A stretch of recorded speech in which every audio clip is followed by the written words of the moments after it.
puis il y a des enjeux en réalité de féminisation du secteur très très fort. Parce qu'à la fin, on peut pas expliquer le côté masculin du contenu du jeu vidéo, des jeux vidéo en général, et des stéréotypes qui sont véhiculés, si on comprend pas qu'il y a très peu de femmes dans le secteur.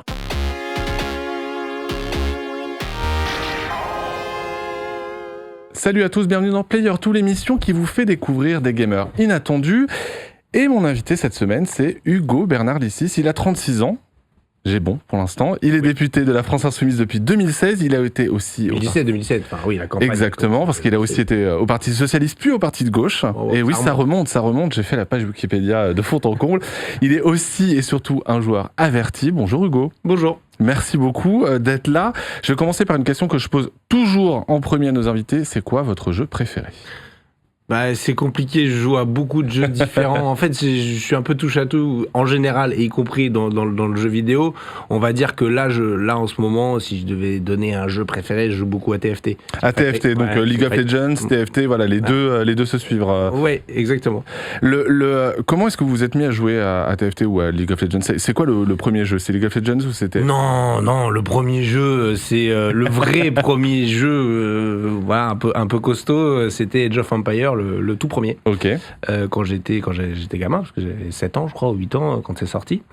Et le StarCraft 1 aussi. Voilà, qui est de la même époque où le Alerte Rouge. Voilà. Command & Conquer. Alors, c'est avant Command & Conquer. Ah, mais oui, c'est vrai, effectivement. Mais oui. On fait un peu de... Non. Donc, plutôt des jeux de stratégie en temps réel, en fait. Ouais. Y compris parce que à l'époque, pour qu'il y ait des bons graphismes et que ça lag pas, etc., le jeu de stratégie, c'est quand même plus simple qu'un FPS. C'est vrai. Même s'il y avait déjà, assez vite, il y avait des Counter-Strike, le 1.6, voilà. Mais c'était plutôt mes potes qui faisaient du jeu de tir à la première personne.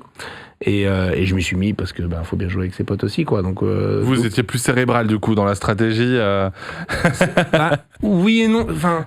Disons que spontanément c'était plus ça, ce que je voulais, mais c'est en vrai ça défoule pas mal aussi le jeu à la première personne et donc assez vite. Et puis je me souviens de LAN organisé à la maison chez les copains à tour de rôle, parce qu'on avait déjà avec chacun nos petits routeurs.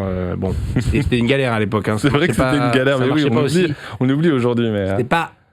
Bon, fallait le paramétrer le routeur. C'était pas genre plug and play et c'est parti les gars, quoi, on y va. C'est vrai. Ouais. Donc il y avait aussi un aspect technique qui était un peu rigolo, enfin je veux dire enthousiasmant. Et donc c'est là où on a fait les premières grands jeux de tir à la première personne. Alors à la fois du Counter-Strike, mais aussi vous savez le jeu Battlefield qui est sorti pas longtemps après, le tout premier avec des énormes cartes où on pouvait jouer à 16 contre 16 ou 8 contre 8, quoi. C'était du jamais vu à l'époque. Non, ouais, c'était vraiment sur une carte. Ouais. Et puis surtout de faire à la fois alors pour les versions qui ont un peu évolué, mais de prendre soit dans les airs, soit sur terre, soit sur mer. Enfin, bon, faut être un gros geek pour. Mais non, parce que tout ça.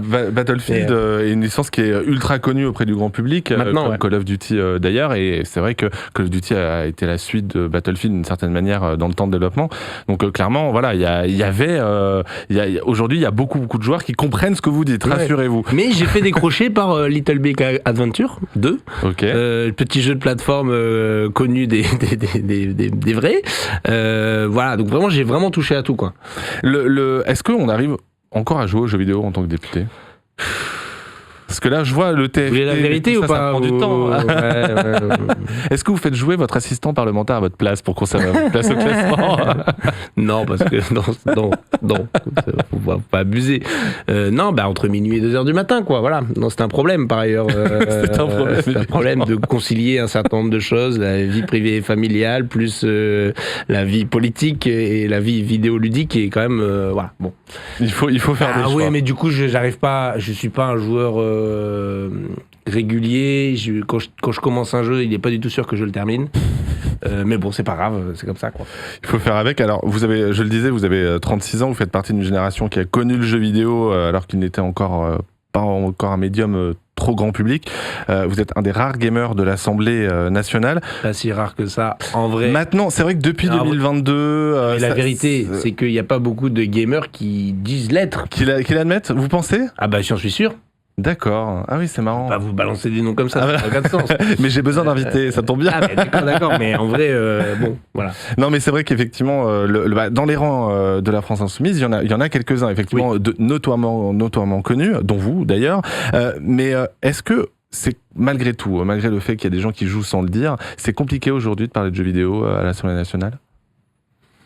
À l'Assemblée, pas spécialement, mais c'est vrai que dans le débat public, les joueurs de jeux vidéo sont caricaturés quand les politiques s'en emparent. Je veux dire, sont caricaturés, ou soit ils sont zélés en mode « Ah, c'est génial, un écosystème merveilleux sans traiter le sujet politiquement pour ce qu'il est, quoi. Je veux dire, une industrie, la première industrie culturelle du pays, comment on l'accompagne, comment on l'oriente, comment on fait en sorte que ça n'aille pas dans le décor, parce qu'on est dans un système libéral qui produit tout un tas d'externalités négatives, comme on pourrait le dire.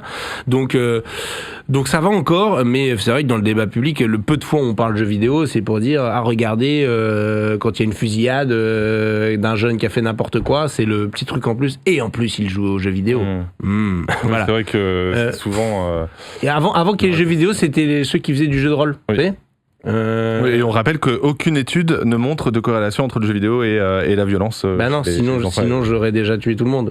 J'allais vous dire la même chose. Alors, mes adversaires politiques me suspectent de vouloir le faire, mais non, c'est pas le cas, puisqu'en plus j'ai fait du jeu de rôle, j'ai été maître du jeu de rôle papier, old school, voilà. On en découvre tous les jours dans ce podcast. Vous êtes député dans une circonscription du nord de la France. Oui. On peut notamment compter la présence d'Ankama dans le nord de la France, à l'origine du jeu vidéo Dofus. Est-ce que vous les avez déjà rencontrés ? Pas eux,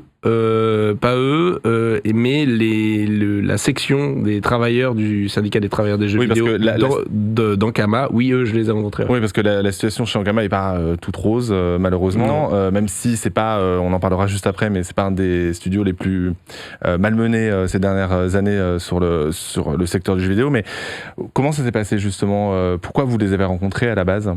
Tout simplement en manifestation, sur les retraites, sur des sujets généraux. Ils avaient leur petite délégation de syndicalistes qui venaient revendiquer, et puis certains, je les ai vus aussi sur Paris, puisque en fait déjà à plusieurs reprises on s'est intéressé au secteur du jeu vidéo, pas juste là pour 2026, mais déjà en 2022 et déjà depuis 2017 en réalité. Et donc moi j'avais pris soin à la fois pour préparer notre programme politique d'organiser des auditions avec le syndicat des travailleurs de jeux vidéo. D'accord. Et donc il y avait des camarades du Nord qui étaient là. Ils étaient contents de faire face à un député qui justement connaissait quand même le domaine du jeu vidéo. Oui, c'est plus appréciable pour eux, évidemment, et puis surtout pour eux de voir, parce qu'on n'a pas parlé de nos stats de classement sur tel jeu ou je sais pas quoi, ou les jeux qu'on aime ou qu'on préfère, c'est pas le sujet en fait. On a vraiment parlé des conditions de travail dans le secteur, on a fait de la politique en fait, et eux du syndicalisme, et eux ils étaient contents d'avoir un député qui fait de la politique. Pas juste un député qui joue, bien sûr, ça aide à mieux comprendre le sujet, mais le joueur, il ne perçoit que le produit fini. L'envers du décor, il est colossal. Souvent, une bonne vision. Certes, je ne suis pas allé voir Ankama, j'ai vu d'autres studios de jeux dans mes pérégrinations en novembre de députation, mais j'ai fait aussi pas mal d'écoles de jeux vidéo. Et école privée, j'ai jamais fait l'école publique d'ailleurs, mais Jean-Luc Mélenchon l'avait fait pour la campagne de 2022, parce qu'on a Rubica, nous, dans le Nord à Valenciennes, financé par la CCI en l'occurrence, et j'étais venu à la fois faire une petite conférence, tenir des propos, et puis changer avec la direction, avec les représentants des élèves, etc. Et parce que ça commence dès là, c'est-à-dire ce qui se passe dans le secteur du jeu vidéo, les inégalités à la fois entre hommes et femmes, vous savez, le fait qu'on vous habitue déjà à des horaires de travail un peu bizarres, parce que métier passion, ça commence dès l'école en fait. Eux me disaient, on ferme la salle où ils peuvent travailler comme ils veulent sur des PC à minuit, parce qu'avant il n'y avait pas d'horaire de fin de la salle, et du coup ils continuaient à bosser, à travailler jusqu'à 3, 4 heures, 5 heures du matin, peut retourner en cours à 9 heures. C'est pas possible en fait, c'est pas sain, et donc ils essayent... Et surtout ça habitue en fait à un traitement du salarié qui est pas...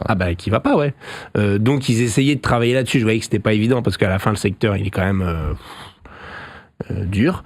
Mais justement, ça m'amène à mon autre question, parce que quand on a préparé cet entretien, vous m'avez dit que vous souhaitiez parler de la situation du jeu vidéo à l'heure actuelle. Alors c'est bien, parce qu'entre le moment où on a commencé, il y a eu plein de choses qui se sont passées, plein de malheureuses choses. Donc il y a le studio français Spiders qui a fermé il y a très peu de temps. Dontnod et Quantic Dream ne vont pas bien du tout. On sait que Quantic Dream, d'ailleurs, au moment où on enregistre cette émission, est en grève, ainsi qu'une partie du secteur. Ubisoft, voilà, c'est un peu la Bérésina en ce moment. Est-ce que vous pensez qu'il y a un avenir dans l'industrie du jeu vidéo en France? Oui.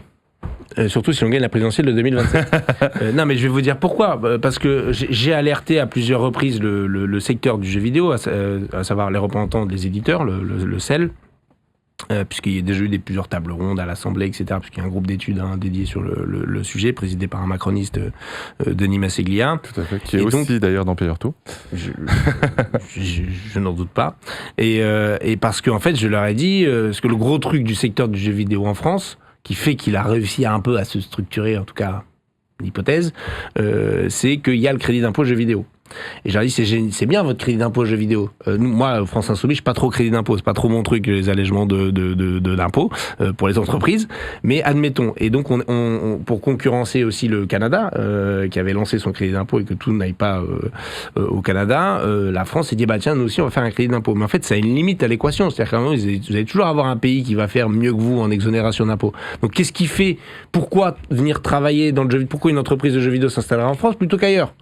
Sachant qu'ailleurs ça peut être moins cher et qu'en plus le métier du jeu vidéo il est, comment je vais dire ça, facilement délocalisable. Oui, c'est ça. Donc, et c'est, on le sait, plus difficile de licencier des personnes en France que comme on le voit aux États-Unis. Et puis vous avez des tas de gens qui dans le secteur maintenant bossent en freelance, en auto-entrepreneur pour différents studios, et donc ça peut être de n'importe où dans le monde. Voilà, donc vous pouvez faire en télétravail. Enfin, je veux dire, c'est quand même un secteur qui se prête bien au libéralisme effréné et pas à la protection sociale, quoi. Donc la question c'est comment nous on fait pour créer une protection sociale, et je leur avais dit on a besoin d'avoir de financement public, notamment pour les studios indépendants et qui produisent des choses dans laquelle la France, le pays entier peut y voir un intérêt général, puisqu'on va pas financer juste le secteur privé pour financer le secteur privé pour le fun, hein, c'est pas le but non plus de l'État, mais en même temps de dire si vous voulez avoir de la création de contenu en France, il faut financer aussi par en bas le socle et pas juste le crédit d'impôt pour ceux qui font des AAA, parce que en fait ça encore une fois vous allez les avoir à un moment donné, puis du jour au lendemain, si le secteur est plus attractif, si l'intelligence artificielle remplace plusieurs métiers, ils en auront rien à faire, ils vont licencier tout le monde et se barrer et on met la clé sous la porte. Et c'est ce qui est en train d'arriver, malheureusement. Et je me dis, c'est vraiment rageant de se dire qu'on aurait pu faire quelque chose de bien pour le financement du secteur du jeu vidéo, qui aujourd'hui est microscopique, en fait, le financement public. Il est au Centre national du cinéma, qui gère le secteur du jeu vidéo, qui administre le crédit d'impôt d'ailleurs. Mais aussi, il y a quelques financements pour des petits projets, mais c'est des sommes qui sont ridicules à l'échelle du secteur. On parle en milliards d'euros le chiffre d'affaires du secteur, et là on est à quelques millions, même pas 100, pour le financement de développement indépendant, quoi. En deux mandats, Emmanuel Macron il a mis en place plusieurs mesures. Voilà, après c'est crédit d'impôt, etc. Notamment il y a aussi eu des mesures sur l'e-sport. Moi je suis allé au meeting de Saint-Denis de la France Insoumise parce que ça m'intéressait de savoir un peu comment Jean-Luc Mélenchon s'adressait à la jeunesse qui était particulièrement présente ce jour-là, même s'il faisait très chaud. Mais donc il a parlé d'intelligence artificielle, il n'a pas parlé de jeux vidéo. C'est quoi au juste les idées pour le jeu vidéo dans le programme de Jean-Luc Mélenchon pour 2027 ? Non, un jour à la fois, il y aura une séquence. Il y aura une séquence jeu vidéo. Il y en a eu à chaque présidentielle, si vous avez bien remarqué. Jean-Luc Mélenchon y attache une importance particulière parce que tout responsable politique devrait y attacher une importance particulière. Quand vous voyez les statistiques de ce que représente le jeu vidéo dans notre pays, c'est même lunaire qu'on n'en parle pas plus dans le débat politique, en vérité. Première industrie culturelle, ce qui est le plus consommé, ce qui aujourd'hui, vous avez plus de la moitié des gens de ce pays qui jouent, hommes et femmes. Alors jouer, ça peut être soit sur un AAA, un jeu où vous avez passé des heures, un Civilization 6, voilà, mais ça peut être un 2048 sur votre smartphone, vous êtes dans le métro, oui, c'est ça, de jouer. Un joueur est un joueur. Ah bah voilà, il y a des tas de manières de jouer, mais c'est aujourd'hui devenu quelque chose de dominant dans la société, mais clairement. Donc vous pouvez pas faire l'impasse là-dessus, à la fois pour des raisons économiques, des raisons culturelles, des raisons ce que ça représente. Enfin, aujourd'hui, il y a beaucoup de gens ont des références entre eux en parlant, qui sont en rapport direct avec le monde du jeu vidéo. Bon, bah c'est même dans la culture des jeunes, dans les mots qu'ils vont pouvoir utiliser, bah ça transforme aussi la langue, la manière de s'exprimer. Enfin, c'est un fait culturel qui tend à être dominant. Donc franchement, quand on fait de la politique, on peut pas passer à côté. D'ailleurs, la droite la plus réactionnaire ne s'y trompe pas. Ils ont encore lancé une polémique récemment sur la question de l'e-sport dans le cadre de l'éducation nationale. Hein, vous avez vu cette polémique avec la stratégie e-sport 2026-2030. Et eux le reprennent comme un poncif sur la violence, sur leurs propos anti-jeunes. Donc nous, on n'est pas là-dessus, évidemment, loin s'en faut. Donc il y aura un Jean-Luc Mélenchon qui se prononcera sur le secteur du jeu vidéo. En tout cas, il y aura une séquence sur le jeu vidéo. C'est pas ça qui, en plus, c'est pas les événements qui manquent. C'est vrai, il y a la Coupe du Monde cet été d'e-sport, ne serait-ce que pour parler de ça, mais voilà, il y a aussi d'autres grosses sorties, etc. Il y a quand même une mesure que j'ai retrouvée dans le programme de Jean-Luc Mélenchon, c'est la création d'un centre national du jeu vidéo. Ça serait quoi exactement ces objectifs ? Bah alors déjà, je vous ai dit tout à l'heure, aujourd'hui, le financement du jeu vidéo indépendant, le financement public du jeu vidéo est géré en fait chapeauter ça en fait. Aujourd'hui c'est fait par le Centre national du cinéma. Ouais. Ok. Or le Centre national du cinéma, quand vous regardez ses recettes, comment il fonctionne, pour fonctionner, c'est l'essentiel du financement, c'est le billet de cinéma. Ok. Et bon, il y a d'autres petits financements autres, mais il y a 0 € qui proviennent du secteur du jeu vidéo. Donc vous avez 0 € qui provient du secteur du jeu vidéo. Et à la fin, vous avez quand même quelques millions pour financer des projets indépendants, d'intérêt général, etc. Donc déjà, c'est pas juste. Qu'est-ce que c'est que cette histoire ? Donc on va créer un truc spécifique au jeu vidéo, Centre national du jeu vidéo, qui sera chargé aussi de collecter de l'argent du secteur. Alors ça peut être, moi je pense que le plus efficace, c'est de collecter sur la vente de jeux vidéo. Il y avait à un moment donné... Et pas de taxer les entreprises de jeux vidéo, par exemple. Vous voyez, un peu comme la taxe streaming sur Spotify, je veux dire. Est-ce que, du coup, ça serait aux joueurs... La domiciliation de l'entreprise de jeux vidéo... Vous voyez ce que je veux dire ? C'est vrai, effectivement. En fait, à la fin, quand vous retournez le truc, parce qu'il se posait la question, on pourrait taxer les manettes qui sont vendues, mais en fait, si vous êtes joueur souris clavier, vous n'avez pas taxer les souris. Bon, faut être joueur pour comprendre qu'à un moment donné, le seul produit, on est sûr que tout le monde est obligé de passer par cette case, c'est le jeu lui-même. Voilà. Et donc, de se dire qu'on prend un petit pourcentage, il n'y a pas besoin de grand-chose en plus, encore une fois, c'est 1 milliard le secteur. Si vous voulez un budget de 100 millions, 0, quelque chose de taxes, c'est suffisant. Et surtout, ensuite, c'est un retour sur investissement pour le secteur. Enfin, je veux dire, faut pas le prendre comme une ponction. Oui, c'est comme le cinéma, effectivement. C'est réinjecté dans le secteur, intégralement. Donc c'est vraiment pour organiser le secteur. Donc ça, c'est un premier point. Et deuxième point, effectivement, ce Centre national du jeu vidéo, il pourrait superviser l'intégralité de ce que ça recouvre, y compris l'e-sport. Et sur cette partie-là d'e-sport, nous, on propose que ce soit rattaché au ministère des Sports. Enfin, que ce soit lui le ministère référent et pas le ministère de l'économie. Voilà. C'est ça. Parce qu'aujourd'hui, c'est ça. Voilà. Ce qui est quand même une autre vision des choses. Le jeu vidéo, lui, resterait auprès du ministère de la Culture et du numérique. Ah oui, bien sûr. Mais il faut que ce soit un portage culture numérique pour l'écosystème, l'industrie du jeu vidéo en tant que tel. Spécifiquement pour l'e-sport, il faut que le ministère des Sports mette son nez dessus. Mais c'est d'abord et avant tout, effectivement, un produit culturel de notre point de vue. En tout cas, on doit le considérer comme ça en tant que puissance publique. Parce que si on le considère uniquement comme un produit économique, faisons comme on fait aujourd'hui, un crédit d'impôt, une entreprise ouvre, une entreprise ferme, c'est la vie. C'est d'ailleurs ce que dit le STJV aujourd'hui, les crédits d'impôt, en fait, on leur limite, selon les syndicats, c'est que il n'y a pas de conditions, il n'y a pas de conditionnement à ces aides, donc effectivement, eux, ils demandent crédit d'impôt en général, ils demandent des règles plus strictes à l'égard des entreprises. Qu'est-ce que vous dites aux développeurs aujourd'hui, ou même aux jeunes qui arrivent sur le marché du travail du jeu vidéo, qui vont alors voilà, je pense pas me tromper là-dessus, mais se faire maltraiter par un secteur qui est en crise complète. Est-ce que vous leur dites d'espérer, de continuer, et donc en leur disant voter Jean-Luc Mélenchon d'une certaine manière? Attention, je dis pas mieux. Alors oui, évidemment, c'est assez logique, mais surtout leur dire que finalement la création du STJV est récente à l'échelle de l'histoire. Hein. 2017. C'est tout frais, quoi. Hein. Donc, en même temps que nous, on a été élus, en fait. Hein. Donc, c'est pour ça qu'on a aussi s'est rencontrés assez vite. Et depuis, la principale bataille qu'ils ont menée, et ils ont raison de la mener, que moi j'ai relayée et que d'autres députés ont relayée, hein, à la fois auprès des éditeurs, à la fois au sein de l'Assemblée nationale, dans le débat parlementaire, c'est la question d'avoir une vraie convention collective, en tout cas de savoir quelle convention collective s'applique.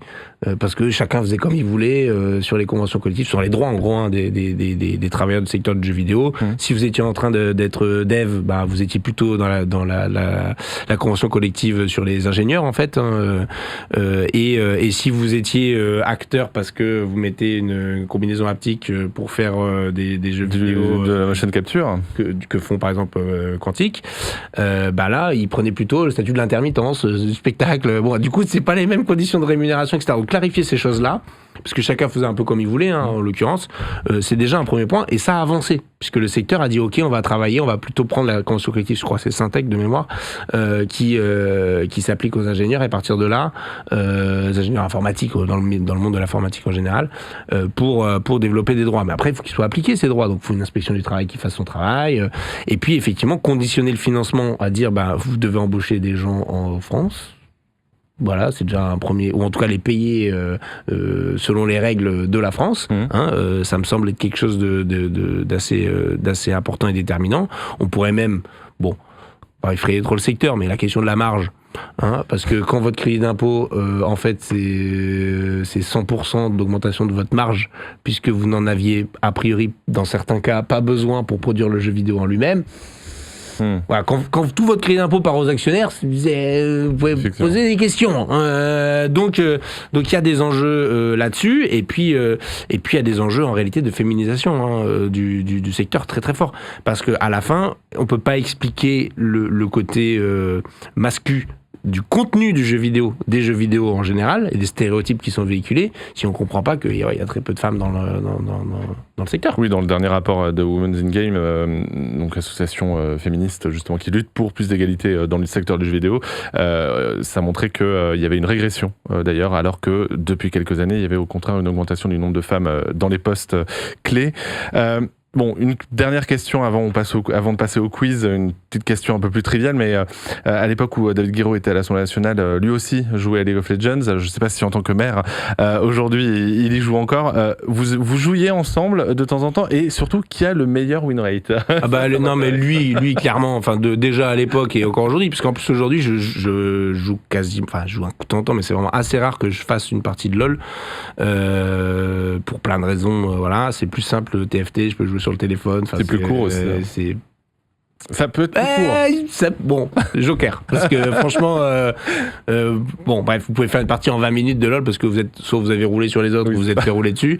TFT, ça peut durer 30 minutes si vous êtes dans le top 1 ou top 2, quoi. Hein. Donc, bon, bref, je mets ça de côté. En fait, bon, David est devenu maire, faudra lui poser la question. Après, moi, j'ai aussi beaucoup joué avec d'autres collègues. Et plus récemment, le dernier collègue avec qui j'ai joué, il s'appelle Louis Boyard.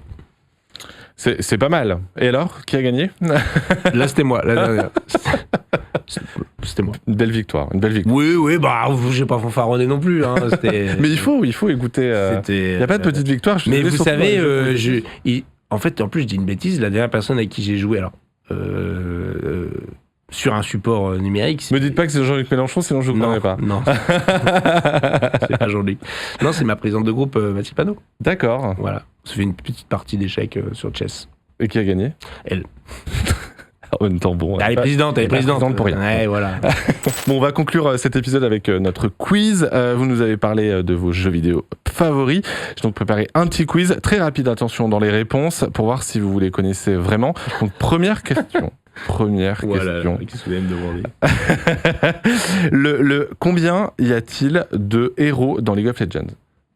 En plus, Je crois que j'ai eu la question à la maison il y a pas longtemps.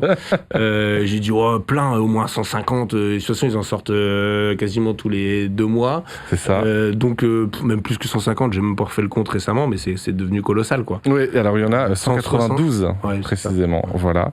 Donc non, mais voilà, c'est vrai qu'il y a énormément de héros dans League of Legends. C'est peut-être ça un peu qui fait peur aux gens, parce qu'il faut en maîtriser quand même pas mal pour trouver le sien avant. Clairement, il y a un moment donné, j'ai pas joué pendant 3 ans ou 4 ans.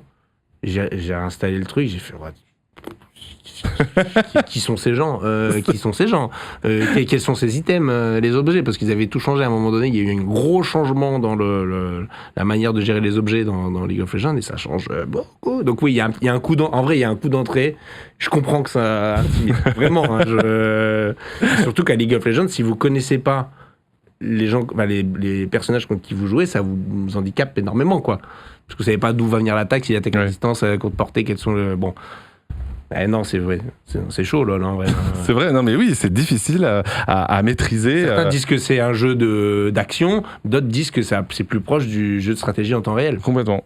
Et c'est un mix entre les deux en vrai, parce que si vous n'avez pas d'habileté, n'y jouez pas. Alors qu'un jeu de stratégie en temps réel.